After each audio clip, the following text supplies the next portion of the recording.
OSEG, Obra Social de Seguros. Tenemos futuro.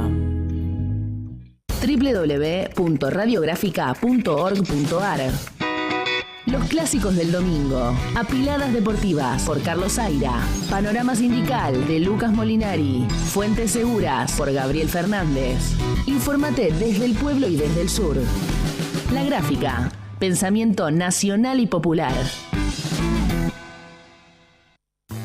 Hola, soy Guillermo Quiroga y los invito todos los miércoles a las 21 horas a compartir charlas, cuentos, poemas y la mejor música, porque queda la palabra. Todos los miércoles a las 21 horas queda la palabra. La Gráfica y vos. Tu sonido. Nuestro sonido. Estamos acompañando.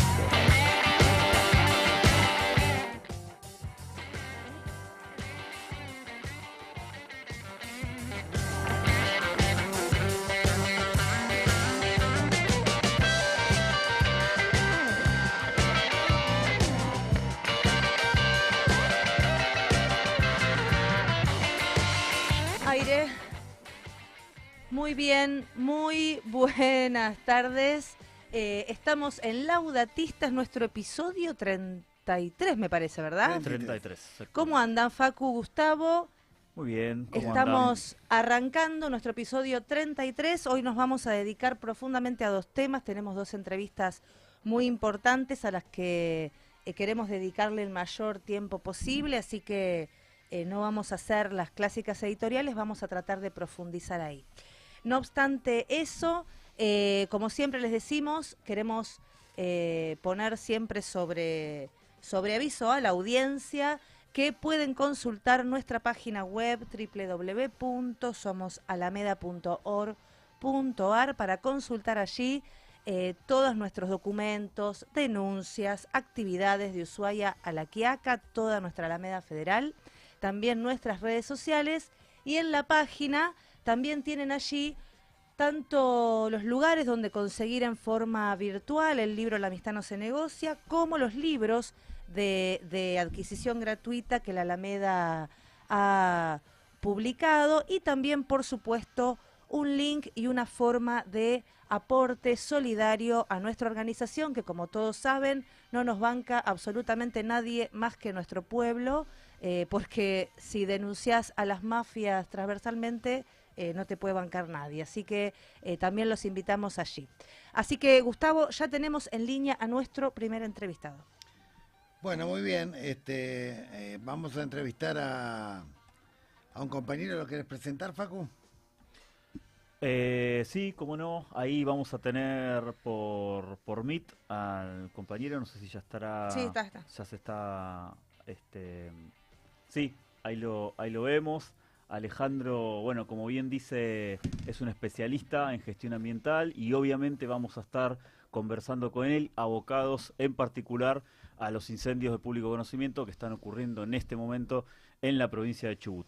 Buenas tardes, Alejandro. Ximena, Gustavo y Facundo te saludan. Hola, buenas tardes, Ximena, Gustavo, Facundo, ¿cómo les va? Un placer, soy guardaparque nacional, ya en estado de jubilado, pero los guardaparques nacionales seguimos siendo guardaparques nacionales toda la vida, así que va a ser interesante con ustedes compartir una información más precisa de lo mucha huevada que se habla en algunos medios. Tal cual. Bueno, Alejandro, para empezar, bueno, explicarle a la audiencia un poco qué está pasando en la Patagonia con respecto a los incendios. Esto es algo excepcional, es consecuencia de años de abandono. Cuando hablamos de Puyén, Puerto Patriada o el Parque Nacional Los Alerces, ¿de qué tipo de territorio estamos hablando en términos ambientales y estratégicos? Y la diferencia que hay entre estos incendios de los que vos conociste hace 20 años. Este sería el primer bloque, digamos, de preguntas. Bueno, el tema es así. Los incendios forestales han ocurrido toda la vida en la Patagonia en distintos momentos con distintas características. Nunca tan temprano. Cuando digo tan temprano, digo en diciembre ya hubo incendios forestales. Ya en noviembre hubo incendios forestales. Sí. ¿Y esto a qué se debe? Se debe a una prolongada sequía que está ocurriendo y acá les dejo introducir un aspecto, cuando se habla de calentamiento global o cambio climático, en realidad era la palabra correcta y ahora se instaló la cuestión del calentamiento global, quiero introducir un concepto que es del que no se habla, que es la geoingeniería climática. O sea, la atmósfera está siendo intervenida artificialmente por un programa global, del cual la Argentina también es partícipe. Esto lo supimos el año pasado, el anteaño, ya supimos que formalmente está participando. Sabíamos que había intervención atmosférica, pues lo veíamos hace ya 12 años, que todos ustedes habrán visto que en el cielo aparecen rayas blancas, Sí. estelas, que muchos se encargaron a hablarnos de que no, que es vapor de condensación de los aviones. No, no es vapor de condensación, es intervención climática en la alta atmósfera de la Argentina. Esto como un primer concepto. Por eso quiero fundamentar que si bien hay un cambio climático, hay un calentamiento global que de exprofeso se está instalando a nivel regional, en realidad a nivel mundial. Pero la Argentina empezó esto prácticamente hace 13, 14 años intensivamente. Y esto ha afectado de alguna manera, por ejemplo, nuestra Patagonia. Este año, el centro de esquí más importante de Bariloche no tuvo nieve. Claro. No hubo nieve. Quiere decir que en toda la cordillera no hubo nieve. Al no haber habido nieve, no tenemos caudal de agua en los arroyos. La esponja verde, que es la capa de bosque que protege los parques nacionales, está seca o apenas húmeda, entonces estaba propicia para un incendio forestal. Bien. ¿Qué quiere decir? No es que se va a prender fuego automáticamente, sino que si se prende un fuego, se puede transformar en un gran incendio forestal. Hecha esta introducción, ¿sí? Como para ubicarnos en la cuestión de que todo, y si el calentamiento global, el cambio climático, lo dan como por un hecho, y no es un, o sea, en la realidad está ocurriendo, pero está inducido. Para esto los invito a buscar a una científica argentina, Inés Camilioni, que es la que ha estudiado y ha participado en la geoingeniería climática. Inés Camilioni, de hecho hemos hecho un material documental de media hora justamente contestando a las cosas que están diciendo. El tema de los incendios en la Patagonia en este momento. Un incendio, el del Parque Nacional de los Alerces, arrancó a fines de noviembre con una tremenda tormenta eléctrica que tuvimos en toda la cordillera. De hecho, dejó focos desparramados desde Neuquén hasta Chubut por todas partes. La mayoría fueron controlados, algunos con más o menor dificultad, pero fueron controlados. Pero el del Parque Nacional Los Alerces, en el fondo del lago Menéndez, evidentemente no pudo ser detenido como debería haber sido. ¿Esto qué quiere decir? Cayó un rayo arriba de la montaña, dentro de un bosque de lenga, que son los árboles de altura, y evidentemente fue detectado, por lo que dice la misma información que ha dado la gente de incendios, fue detectado el 9 de diciembre. Fines de noviembre, 9 de diciembre, Sí. fue detectado el foco. O sea, por lo menos pasó una semana y pico.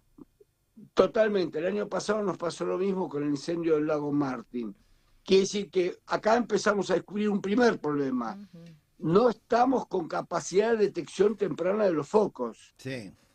La detección temprana es vital. Si vos un incendio lo detectás el primer día, las primeras horas, lo apagás. El incendio de Tristeza, yo te mandé, Gustavo, unas fotos donde se ve una ladera y hay un humito que sale. Ese humito que sale es el brazo Tristeza, y si hubiéramos tenido la capacidad de detectar tempranamente, ¿y esto cómo se hace? No se hace con los satélites, como han dicho algunos, o con drones, como han dicho. Imagínate un área como de 360.000 hectáreas, como es el Parque Nahuel Huapi, o 300 y pico de mil hectáreas, que es el Parque Los Alerces. No lo detectás con un dron. Tenés que tener aviones livianos, antiguamente los hacíamos con los aeroclubes, para detectar los focos después de una tormenta eléctrica, que además las tormentas eléctricas en la Patagonia han aumentado en estos últimos años con esta manipulación climática. Esta tormenta vino del Pacífico, muy raro que haya venido del Pacífico, con una gran masa húmeda caliente que vino del norte argentino, y esas dos masas al chocar en la cordillera, que tiene 2.000 metros de altura, generó este lío de tormenta eléctrica, ¿sí? Entonces, el incendio de los Alerces fue detectado, comenzado a combatir el 9 de diciembre. El incendio de Puyén, los ambientes son boscosos. En el caso de Puyén, es un ambiente boscoso, de transición. ¿Esto qué quiere decir? Que es un bosque más bien seco, con mucha cantidad de cipreses, que es el bosque nativo, pero además Puyén tiene una característica mucho más complicada, Puerto Patriada, que ahí se han sembrado muchas coníferas, muchos pinos exóticos, claro, de distintas partes del mundo. Hay europeos y hay de América. Y ese fuego fue iniciado, esto ya lo dice en todo el mundo, en un lugar distante a los campamentos, distante a la playa, distante a cualquier actividad, con lo cual creemos que ese fuego fue intencional, absolutamente intencional, y además prendido unos días de muchísimo calor y con mucho viento, con lo cual se propagó a una velocidad increíble sobre una ladera que tenía mucha insolación. Acá, para explicarte, hay valles que tienen poco sol y valles que tienen mucho sol. Los valles que tienen poco sol suelen ser más húmedos, los que tienen más sol suelen ser mucho más secos. Bien. Yo te doy todas estas características para ubicarte. Ese fuego se disparó muy rápidamente, si lo prendieron, corrió a mucha velocidad, por más que hicieron un ataque, pero bueno, con las características de viento que hubo esos días, no hubo manera de frenarlo. Bien, para la audiencia que se suma, Laudatistas, estamos entrevistando a Alejandro Velesky. Tiene una amplia trayectoria como guardaparque nacional y también un activismo muy prolongado en la defensa de áreas protegidas y ecosistemas de la Patagonia. Ha trabajado en la formación de guardafaunas en la península de Valdés, asesoró en la elaboración de estrategias de educación ambiental para las áreas protegidas provinciales. Es un defensor de los ecosistemas patagónicos y se ha pronunciado activamente contra la intervención humana en zonas sensibles como la ladera sur del Cerro Ventana, advirtiendo sobre los riesgos de derrumbe por edificaciones. También alertó sobre la limitada capacidad de carga de la isla Huemul, destacando su falta de sistemas adecuados de tratamiento de residuos. Bueno, y muchas cosas más, ha escrito libros, documentos, artículos, pero bueno, para los oyentes que recién se están incorporando, para que sepan a quién entrevistamos. Sí, Alejandro, te quería avanzando un poco en el análisis de esto, porque Dale. Cuando ocurren estas cosas, por supuesto se ve el desmantelamiento del sistema del cual vamos a hablar, se ve, bueno, sí, también el sacrificio de los brigadistas y de la población en la cuestión, se ve también cómo reaccionan los gobiernos, ¿no? Y nosotros estamos viendo con bastante preocupación varias cosas. Primero, la permanente instalación por parte de los gobiernos de que cuando hay incendios intencionales son grupos terroristas, mapuches, iraníes, chavistas, maduros, bueno, ya le agregan todo. O del otro lado también, bueno, son ciudadanos israelíes. Ahí empieza a haber todo un candombe alrededor de eso que la verdad también genera una situación social bastante compleja.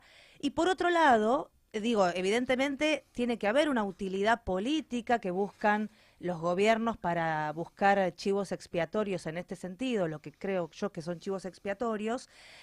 Y esto está atado a solamente esconder la falta de políticas públicas o porque efectivamente hay beneficiarios claros posteriores tras la quema de amplios territorios de nuestro país. Y también tengo entendido que no hay en el Código Penal un castigo, digamos, sustancioso para este tipo de cosas. Si eso es lo que influye en que no haya condenas por estos graves delitos o si es simplemente un dejar hacer por otros motivos. Mirá, es un combo de situaciones. Por un lado, ya hace 2 años que el gobierno abandonó absolutamente la cuestión de los incendios forestales, de la capacitación, de la contratación de más personal. Hay 380 combatientes y deberían haber 700, estoy hablando solo de los parques nacionales patagónicos. Entonces, esto es un aspecto. El otro aspecto es la intencionalidad. El año pasado se quemó Epuyén y se quemó Mallina Ahogado. Fueron 2 incendios intencionales prendidos en 2 momentos extremos y después escarbando en lo que pasó ahí vive mucha gente que no tiene titularidad de la tierra, pero sí tiene la posesión de la tierra, ¿sí? Entonces, muchos de los que analizamos este tema creemos que hubo incendios intencionales, por un lado, para correr a la gente y apropiarse de las tierras. Por ejemplo, Mallina Ahogado es un lugar que tiene un centro de esquí nuevo, que está creciendo de a poquito, pero además es un área muy especial. En realidad, toda la zona de la comarca andina es un área con un clima muy interesante, muy lindo, porque está mucho más bajo que, por ejemplo, Bariloche está a 760 metros y allá estás a 100 metros sobre el nivel del mar, con lo cual tienes un clima interesantísimo. Y el despoblamiento, por un lado, o el repoblamiento con algunos intereses, es el otro tema que no nos cabe la menor duda. El caso de los incendios intencionales, hace unos años atrás, hubo varios incendios intencionales, sobre todo uno en Torres del Paine, Chile, que fue prendido justamente por un soldado de vacaciones, un soldado israelí de vacaciones, que fue aprendido, fue tomado y demás. De hecho, en estos días salió allá en el Chaltén, un vecino guía encontró también a un grupo de personas haciendo fuego en el bosque, lo denunció, bueno, eso lo habrán visto todos. Sí.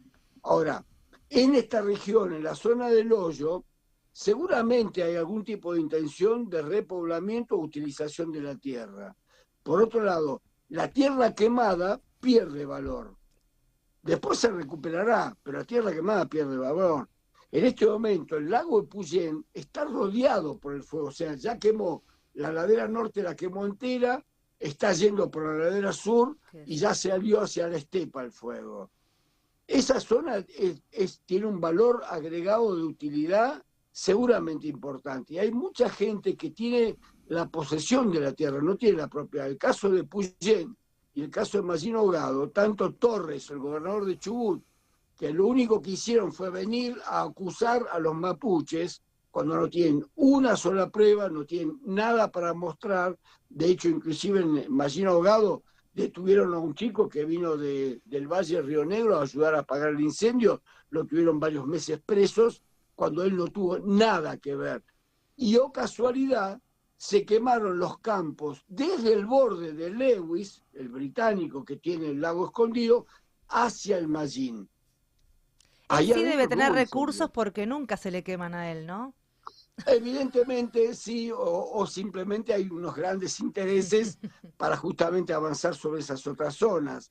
A ver, convengamos, hace poquitos días el ministro comunicador del gobierno nacional advirtió que acababan de bajar las leyes que protegían el territorio de ser usado hasta por lo menos 30, 40, 50 años después de un incendio. Sí. Las voltearon las leyes. Sí. Esto abre la puerta a que cualquier tipo que quiera incendiar para después bajar el valor de la tierra y después apropiarse de la tierra, lo haga. Además, claro, eso que vos decís, Alejandro, es lo que la mayoría de las especialistas está indicando.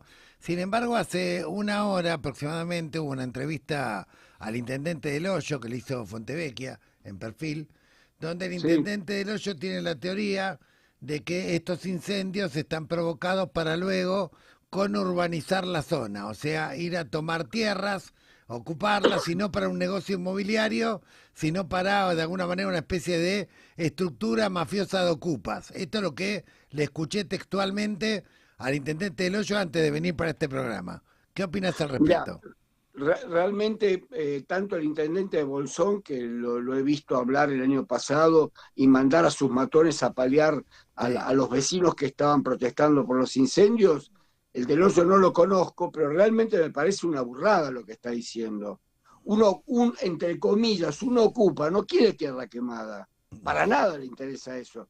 Además, convengamos que la ladera del Cerro Pirque, porque también hay que ubicarse en la zona, claro. La ladera del Cerro Pirque es una ladera con una pendiente impresionante, es un pedrero seco, que sí tenía un bosque de cipreses y también se le metieron muchos pinos. El Cerro Pirque se ha quemado un montón de veces. Yo estuve apagando como guardaparque incendios en los años 86, 87 en el mismo lugar.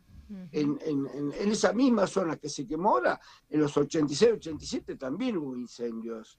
Y se ha repoblado automáticamente con pinos. A ver, Torres, el gobernador Torres, muestra claramente o trata de inculpar o a las comunidades o a los vecinos, cuando lo que no ha hecho jamás es manejar las coníferas, por ejemplo.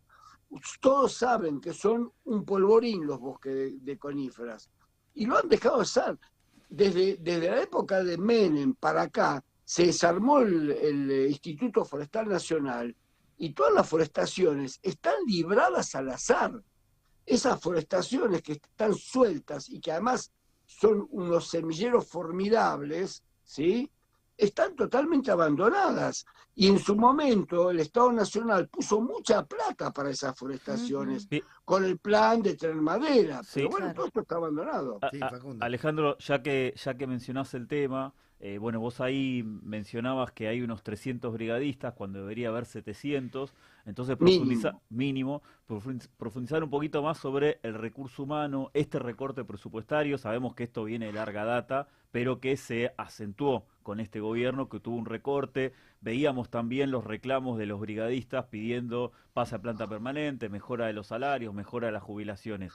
¿Nos podrías ubicar un poquito más respecto del personal, de la formación y de cómo impactaron los recortes en concreto de esta gestión? Mira, fundamentalmente acá hay tres sistemas que conviven en la lucha contra incendios forestales. El de los parques nacionales, con sus brigadas específicas de incendio entrenadas, muy capacitadas, donde hay un plantel estable que está todo el año y un plantel que se agrega. Este año se agregaron muy pocas personas. Después está el Servicio Provincial de Lucha contra Incendios Forestales, que tiene Río Negro o que tiene Chubut también. Y después están los bomberos, digamos, comunitarios, que esos se adosan a la lucha de los incendios, que se llaman interfase, y cuando hay bosque y hay vivienda, ¿sí? Después está el Plan Nacional de Manejo de Fuego, que tiene en el bolsón una brigada, que en la actualidad me parece que está totalmente disminuida, pero hay una cosa fundamental. Los incendios se frenan con una operación aérea eficiente, efectiva y de alta calidad. Hace años que venimos gastando millones de dólares. El año pasado se gastaron 7,5 millones en un incendio de una operación aérea con unos avioncitos que son fumigadores. Claro.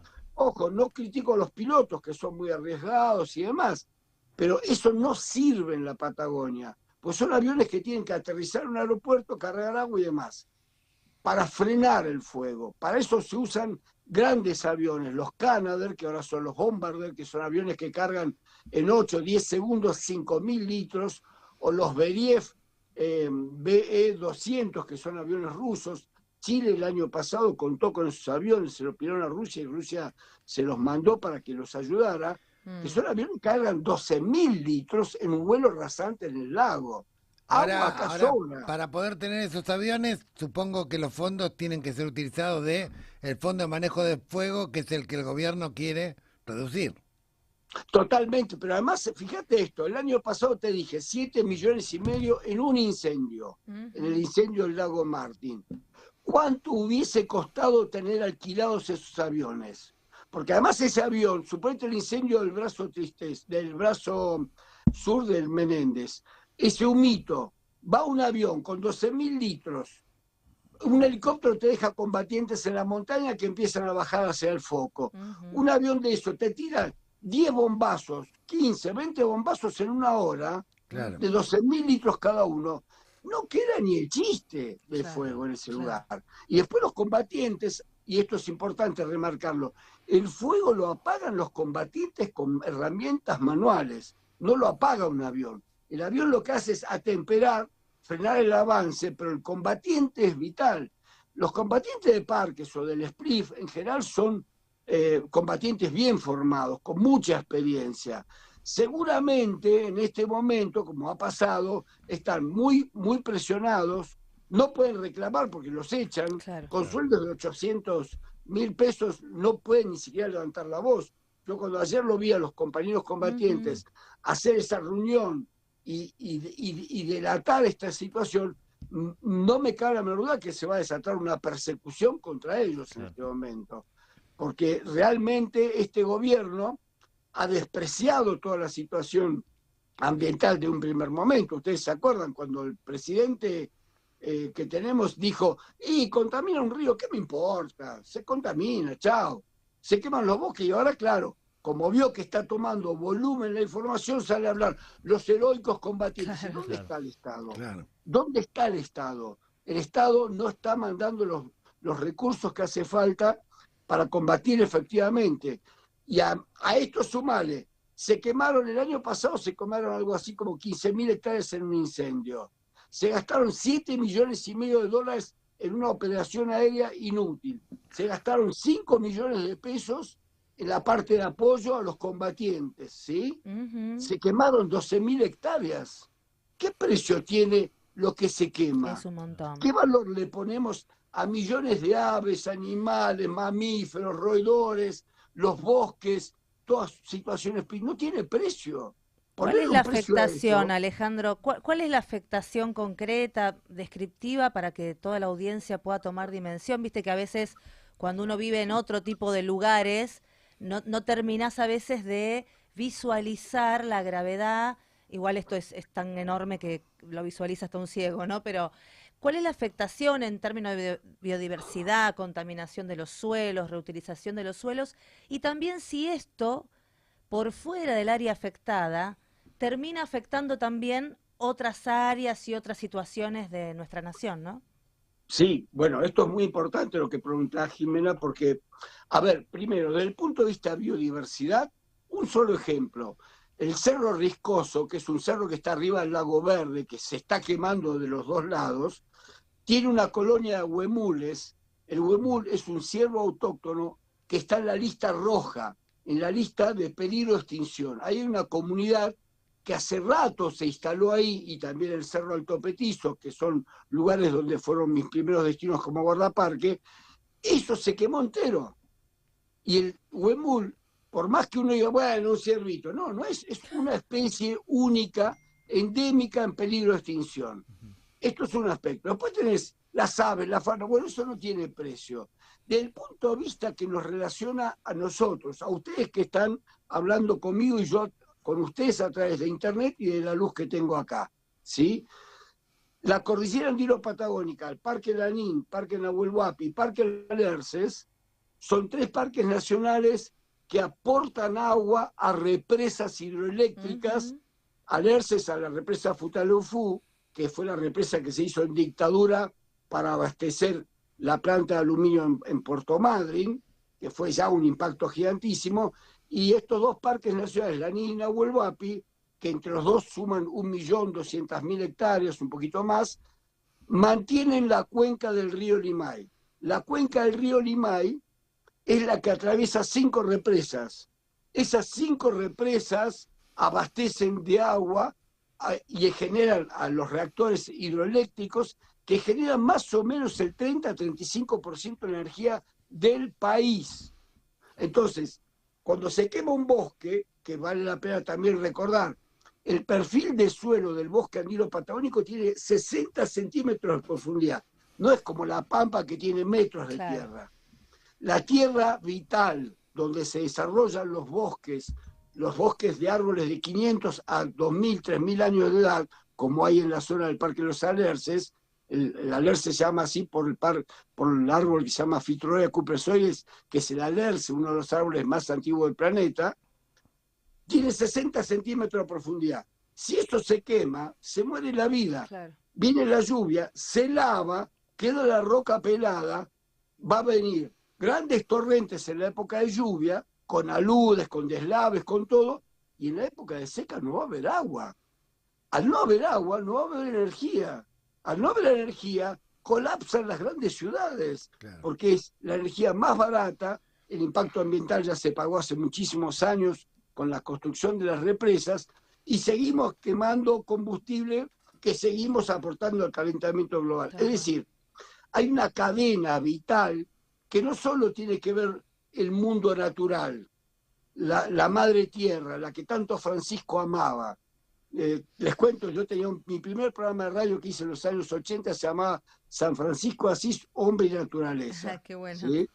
Y sí, y además el nombre se lo puse a partir de que era muy amigo de Monseñor de Nevares, de Neuquén, que siempre venía a Traful, donde yo era guardaparque, y siempre pasábamos horas charlando. Y él me recomendó, me dijo, me contó la historia de Francisco, yo no la conocía en detalle.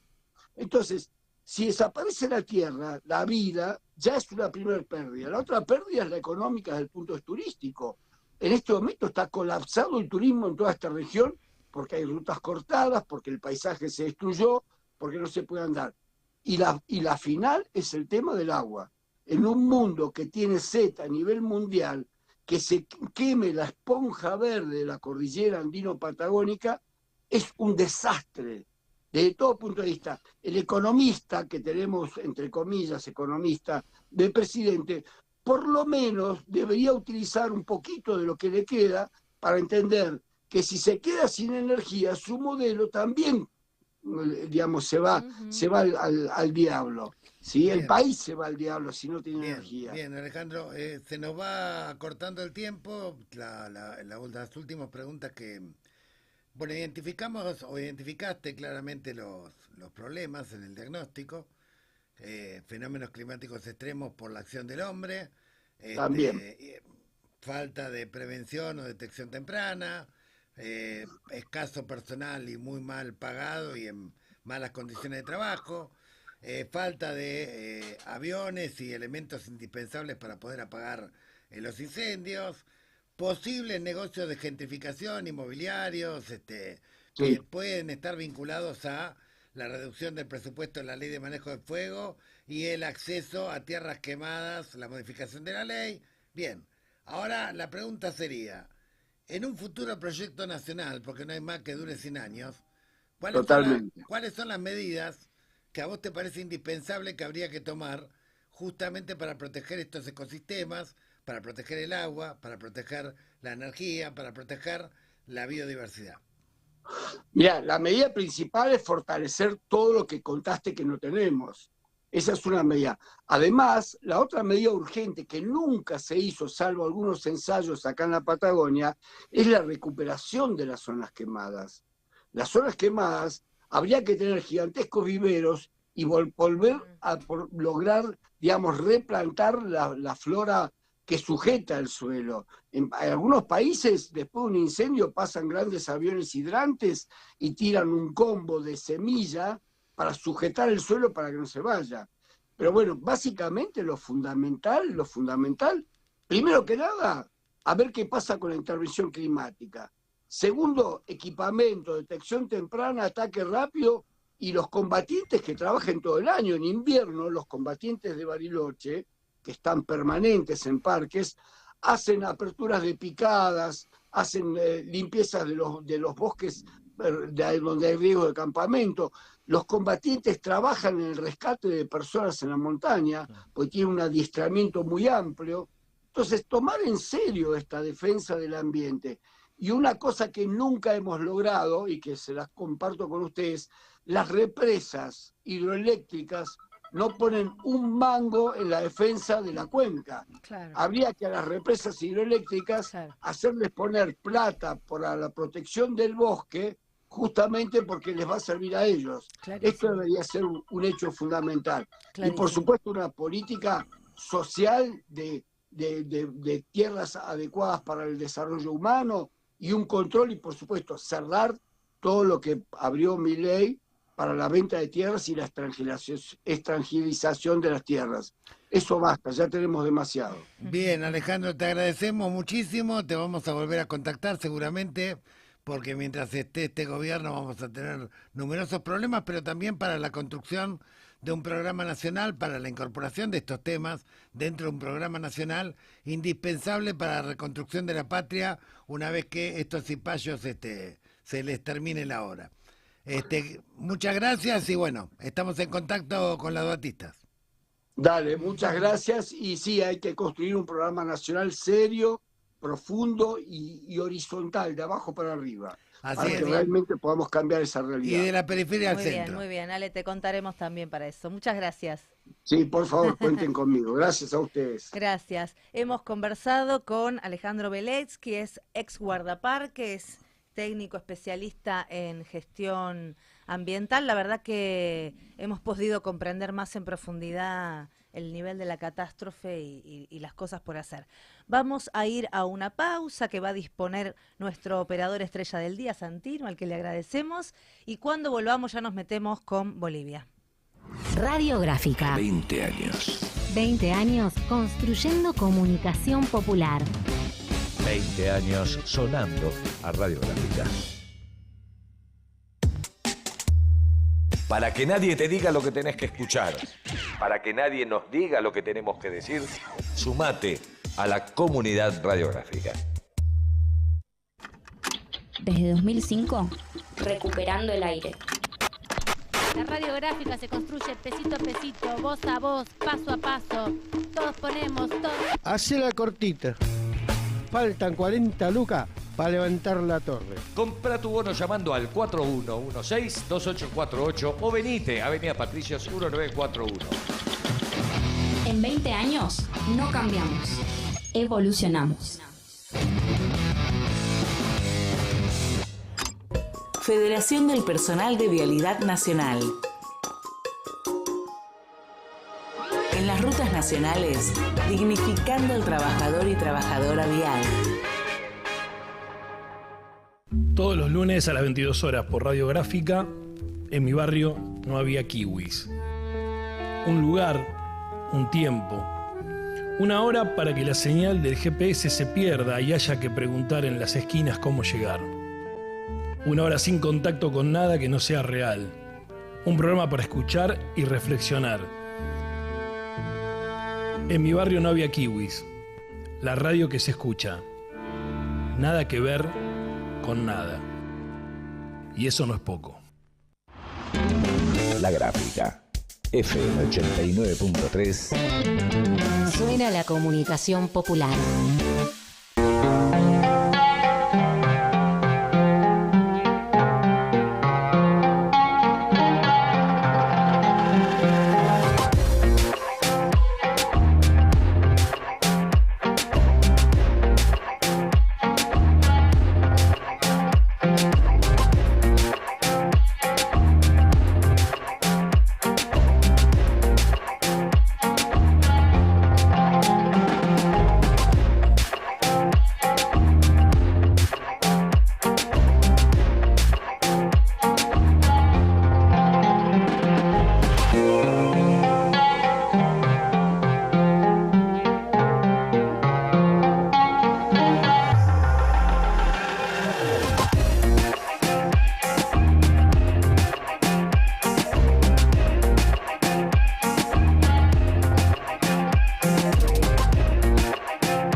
Bueno, a partir de fines de la segunda quincena de enero vamos a retomar la serie de presentaciones del libro La amistad no se negocia, correspondencia inédita del Papa Francisco con un militante de las periferias, consta de alrededor de 500 cartas, 516 cartas que Francisco me envió, en las cuales separé temáticamente por capítulo, las vinculadas justamente acá al cambio climático, a la elaboración del Laudato Si, a las guerras, a la trata, al narcotráfico, a la amistad social, a la gestión, a la ética social en el ejercicio del poder, la familia, el fútbol. Bueno, muchas cuestiones que nos ayudaron muchísimo a nuestra organización, a mí personalmente. Hemos recorrido y caminado con él más de 17 años, desde que era cardenal Bergoglio. Y este 29 de enero vamos a estar en Incasur, que es un instituto de formación sindical latinoamericana, que está en la calle Alberti al 36, creo, en el barrio de Once, junto con el rector, junto con el obispo emérito Ojea, Oscar Ojea, que fue el jefe de la conferencia episcopal durante la mayor cantidad de años del Magisterio Francisco, presentando el libro La amistad no se negocia. Y luego, ya para febrero, está programado visitas a Bahía Blanca, también a Viedma en Río Negro, también a las provincias de San Juan, Mendoza, La Rioja y San Luis, donde hay una agenda bastante robusta al respecto. Sí, también el 20 de febrero, ahí en el barrio Colgan, acá en Ciudad de Buenos Aires, vamos a estar con vecinos y vecinas también de ese barrio haciendo la presentación correspondiente del libro. Se abre el 2026. Se abre el 2026 y además viene con otro libro. Viene con otro libro muy importante también que en los próximos programas vamos a ir comentando. Muy bien, excelente. Bien contracultural lo nuestro, un mundo un donde la poco. gente dicen que no lee, nosotros le mandamos un libro por año. Eso está muy bien, eso está muy bien. También les queremos contar, hemos tenido este fin de semana, la verdad que una actividad muy copada en la Alameda. Hemos recibido a los compañeros y compañeras de La Soberana, una articulación del productor al consumidor de yerba orgánica y agroecológica proveniente desde Misiones. Bueno, y la verdad que ha sido muy bien recibida por los vecinos. Creo que los compañeros han vendido como 100 kilos de yerba, los vecinos han ido muy contentos, han hecho cata de yerba en esa oportunidad, así que seguramente, dado que ha sido tan bien recibido, vamos a empezar a tener, ojalá, Dios mediante, a partir del mes que viene, permanentemente ese producto en nuestra sede para que todos los vecinos puedan seguir aportando y también obviamente colaborando en en enredarnos desde el pueblo para consumir productos de buena calidad a buen precio y sostener el laburo de compatriotas desde el fondo de la patria, ¿no? Bueno, y en los minutos que nos quedan, en breve vamos a estar en contacto con un especialista de movimientos sociales de Latinoamérica, boliviano, Antonio Abal, después Facundo va a presentarlo, pero recordar, no sé si ya estamos en contacto con él, no, todavía no.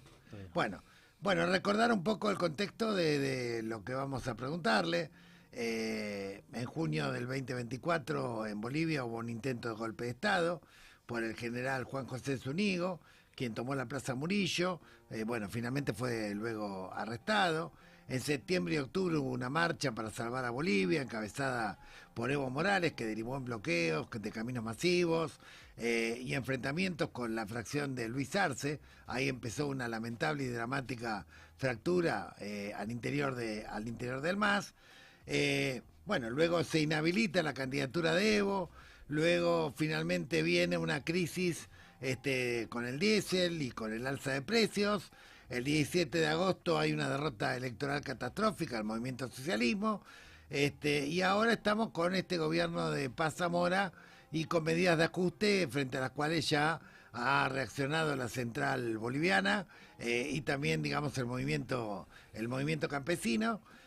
Vamos a hablar con Antonio Abal sobre estos temas. Primero lo presentamos, Facundo. Sí, bueno, Antonio Abal, que ya tuvimos el gusto de tenerlo en otro programa, es analista político, periodista boliviano y además está especializado específicamente en la lucha de pueblos originarios, el debilitamiento de las estructuras democráticas en nuestra región, en el continente americano y en general la situación de los movimientos sociales y revolucionarios en América Latina.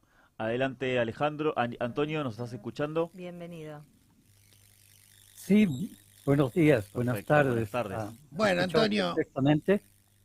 Te pregunto en primer lugar, ¿se considera que después de las elecciones donde fue derrotado, digamos, lamentablemente el MAS y triunfó este gobierno de derecha, el fin de una era política? Desde la mirada de los movimientos sociales, ¿qué significó la derrota y fragmentación del MAS? ¿Y qué es lo que cómo se está tratando de reconfigurar el movimiento ahora? Lo que se definió por parte de los voceros y personalidades de la derecha política boliviana fue que las elecciones habían marcado un cambio de época, un final de lo que fue el proceso de cambio y que comenzaba una nueva era en Bolivia. Los hechos recientes, esta rápida acumulación de legitimidad por la Central Obrera Boliviana, la recuperación de un tejido organizativo del movimiento popular y la victoria frente a las políticas del gobierno, están demostrando todo lo contrario. No hay que olvidar que el MAS, el instrumento político, fue creado por estas bases que hoy estaban en las carreteras, en las calles, marchando. Bien. Son las organizaciones de pueblos originarios los que dieron origen al instrumento político y que hoy le han arrancado una victoria popular a este gobierno. Cuando hablas de victoria popular, ¿te referís al conflicto que se inició en los últimos días, que después terminó con un acuerdo con el gobierno? ¿Por qué no le explicamos a la audiencia de qué se trata? ¿Cómo se originó el conflicto y cómo se está desarrollando ahora? Efectivamente, el conflicto comienza con lo siguiente. Había una escasez de carburantes que ya venían de la gestión de Luis Arce, y esto incidió en la economía de todos y de todas, porque a falta de transporte la vida se había encarecido tremendamente. Entonces el nuevo gobierno dijo: el primer día que yo esté en el gobierno voy a solucionar ese problema. Sí. No pasó eso. Las colas seguían, no había carburantes, y nos sorprende el gobierno al lanzar un decreto mediante el cual se retira la subvención a los hidrocarburos. Claro. Pese a que en su oferta electoral él había sostenido que no iba a quitar la subvención. Pero bueno, lanzó el decreto y se suspendió el subsidio, sí. El subsidio. La reacción de la gente fue primero decir: había que hacer algo y el gobierno está proponiendo esto.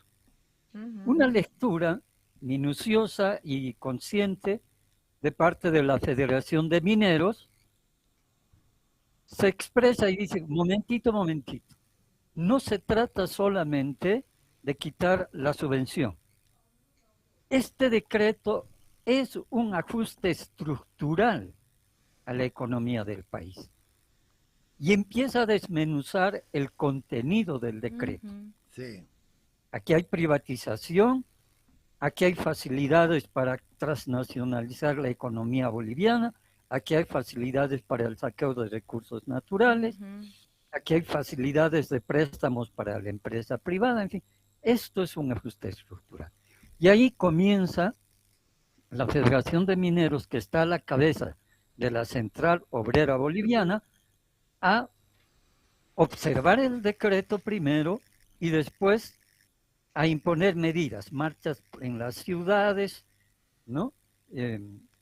Un calentamiento de las calles, podemos decir, en esta estrategia de resistencia.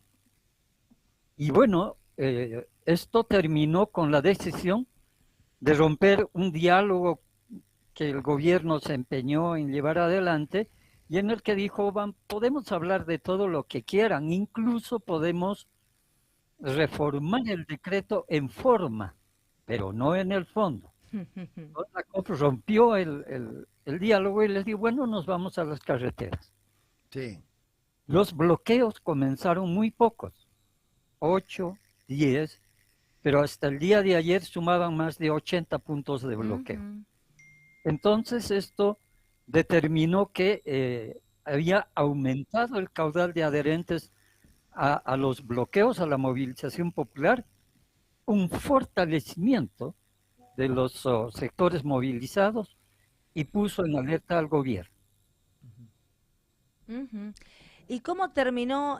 Nosotros hemos leído, pero bueno, cuando uno está tan lejos no conoce los detalles, hemos leído que el gobierno ha retirado ese decreto. ¿Esto es efectivamente así? ¿Lo retiró por completo? ¿O hay alguna maniobra ahí que estés observando?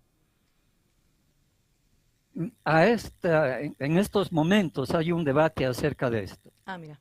Muchos sectores están denunciando a que no actuaron bien los dirigentes de la COP, porque hasta ahora no hubo un pronunciamiento oficial de abrogación o derogación en parte del decreto. Y por el contrario, el presidente en su conferencia de prensa el día de ayer había lanzado duras amenazas a los movimientos sociales y que esto no era de buen augurio como para decir hemos triunfado. Por otra parte, el dirigente de la Central Obrera Boliviana ha declarado que él y sus dirigentes en realidad no han traicionado al movimiento popular, que el objetivo era frenar el decreto. Esto se ha logrado, dijo, pero también este dirigente señaló que la ambigüedad del discurso presidencial y que no esté saliendo en la agenda política del país con claridad que este decreto ya no va más, está poniendo susceptible a muchos sectores. O sea que se mantiene en alerta el movimiento hasta que se verifique esto, digamos. Efectivamente, hay sectores que están movilizados todavía, que mantienen los bloqueos, hasta ver en la Gaceta Oficial que esté publicado, claro. Que esté derogado este decreto.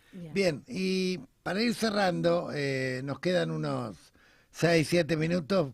Nos interesa mucho conocer tu opinión sobre la invasión criminal del imperio en Venezuela, el secuestro del presidente Maduro.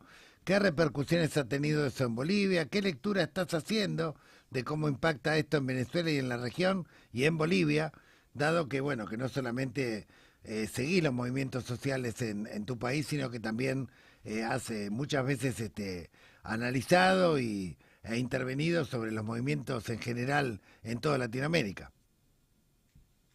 Mira, como yo veo, la solución al problema boliviano tiene que ver con este marco general, que es la guerra geopolítica. Claro.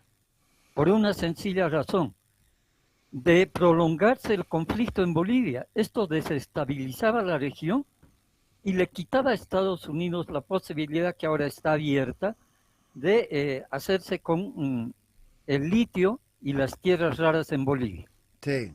Este gobierno, que mediante este decreto abría las puertas a la transnacionalización de nuestra economía, consolidaba la intervención en el triángulo de litio de empresas norteamericanas. Sí.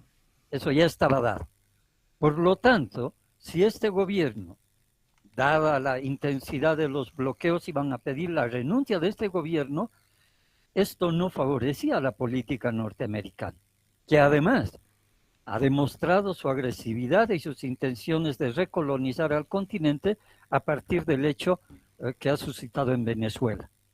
Nada en Latinoamérica está desconectado. Cualquier pulsación que veamos, como las quemas que existen en la Patagonia de la Argentina, tienen que ver con esta guerra geopolítica encabezada por Estados Unidos por recuperar y consolidar su hegemonía en la Patria Grande, en este territorio del Abya Yala. Está absolutamente conectado y tenemos que ser muy cuidadosos en el análisis para ver esas líneas que a veces pasan imperceptibles, pero que están encadenando los sucesos en esta estrategia global de sometimiento que tiene Estados Unidos. Bien, y ha habido manifestaciones también repudiando la invasión norteamericana en Venezuela, en Bolivia. Ha habido pronunciamientos de la Central Obrera. ¿Cómo se han manifestado los movimientos sociales allí? Mira, han habido movimientos de solidaridad, han abierto marchas no muy grandes. Muchos sectores de la izquierda le reprochaban a la Central Obrera Boliviana el por qué no estaba ligando esta lucha interna con este escenario mayor. Pero allí tenemos que ser cautos porque estamos en un proceso de reorganización de los movimientos populares. Bolivia ha sufrido un periodo de despolitización muy fuerte. Por lo tanto, en estos escenarios locales es todavía difícil conectar la realidad que estamos atravesando con este gran fenómeno de la guerra geopolítica. Claro. Además, que tenemos que tomar en cuenta el rol de los medios de comunicación, que diariamente te demuestran como lo peor, como los demonios a Venezuela, Nicaragua, Cuba, claro, y a todas las posiciones progresistas en América Latina. Es el demonio en persona Y esto es amplificado, reproducido machaconamente todos los días por los medios de comunicación en Bolivia. Por eso queremos agradecer a espacios como este que nos permiten manifestar libremente lo que uno piensa, porque en Bolivia realmente estamos volviendo a un cerco mediático. No hay voces alternativas en Bolivia. Sí, algo parecido está ocurriendo también en la Argentina. Tenemos que manejarnos con estos medios cooperativos, alternativos, pero los grandes medios hegemónicos ya casi ni hay de oposición. La ultraderecha ha terminado, digamos, infectando la ultraderecha y el discurso del imperio, ¿no? Que viene por los recursos estratégicos, de vuelta por la doctrina Monroe, y obviamente tenemos que estar muy unidos por abajo, muy unidos con nuestros medios de comunicación, con nuestros intelectuales, especialistas, con los luchadores, porque es cierto lo que decís, toda lucha está conectada. En definitiva, es la defensa de los recursos esenciales de la madre tierra, que es lo que nos quieren robar concretamente.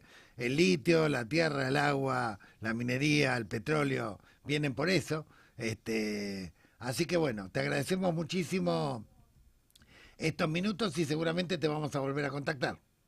Un gusto, gracias a ustedes. Muchísimas gracias. Hemos conversado con el compañero Antonio Abal, él es analista político y periodista que desde Bolivia nos ha dado, bueno, una pincelada, digamos, de lo que está ocurriendo. Antes de ir al cierre, por supuesto, y como siempre, le enviamos un saludo también a nuestras audiencias del resto del país, que no solo nos escuchan, por supuesto, a través de YouTube, por el canal de Radiográfica, nuestra madre del programa, sino que también en las retransmisiones que realizan la radio online Perspectivas, www.perspectivas.com.ar, los miércoles a las 19, y en Corrientes, la FM 98.3, la Mega de Corrientes, los jueves a las 19 horas. Sí, y también señalar con alegría que, bueno, la semana pasada el reportaje que hicimos a un especialista en Venezuela, a Modesto Guerrero, tuvo más de 10.000 visitas en la página de Radiográfica, lo cual nos alegra muchísimo. Es la segunda vez que la Alameda establece un récord de visitas y de comentarios, también de polémicas. Bueno, para eso están justamente los medios alternativos, para poder hablar de aquello que no se hablan en los diarios hegemónicos que hoy dominan las transnacionales. Así que muchas gracias, nos veremos el próximo lunes en el programa Laudatista, programa de la Alameda, que se emite por Radiográfica. Gracias a los compañeros y compañeras de la operación, y nos vemos el lunes. Radiográfica. 20 años. 20 años en movimiento. 20 años.